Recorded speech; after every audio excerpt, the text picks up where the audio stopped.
My name is Mark Stringer. I'm the Executive Director of the ACLU of Iowa.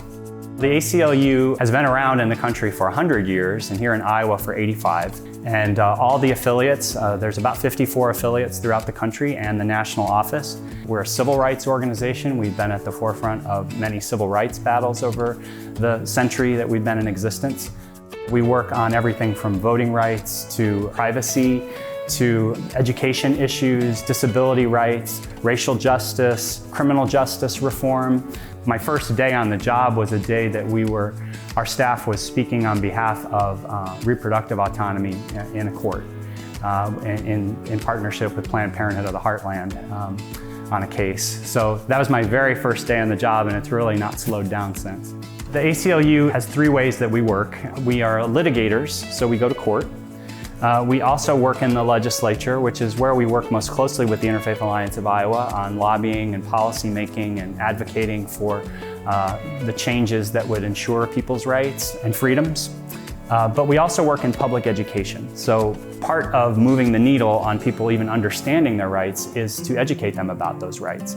And so we do Know Your Rights presentations on any number of topics. Know your rights as a protester, know your rights if you're stopped by police, know your rights if someone comes to your door. And those are important aspects of what we do in the state, is to educate people that not only do they have rights, but how to exercise those rights. So it's an ongoing effort that we have every day of the year. We try to find the ways in which people are being marginalized and harmed. We tend to stand up for the people who don't have anyone else to stand up for them. One of the areas that I'm most proud of in recent years during my tenure is the work that we've done on behalf of the rights of transgender people in this state. We've had a couple different lawsuits related to that and have had some historic success, and the legislature has turned right around and undone some of those successes, and we continue to fight those cases in court. But the whole notion that transgender people have rights that are the same as anybody else, sadly, seems to be a new notion for many people in our state. And that's a place where our public education efforts, as well as our litigation and policy work, is very important, because it elevates the ways in which people are being harmed out of ignorance, honestly. The Interfaith Alliance of Iowa is a relationship that we value greatly. The work that we do in tandem to push back on anti-LGBT bills, to push back on school vouchers, or to defend against people wanting to bring the death penalty back to our state.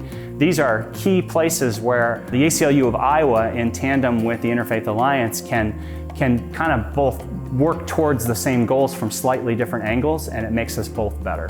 We're all working for the same basic principles, the freedoms and rights that are guaranteed by the Constitution. We want to defend and advance those rights. We're very interested in people being protected in our country, and we fight diligently and without fail on a whole breadth of topics. And that's one of the things that makes us unique, I think, is that we touch on so many things, and it makes our jobs difficult at times, especially when there's lots of threats coming from lots of places.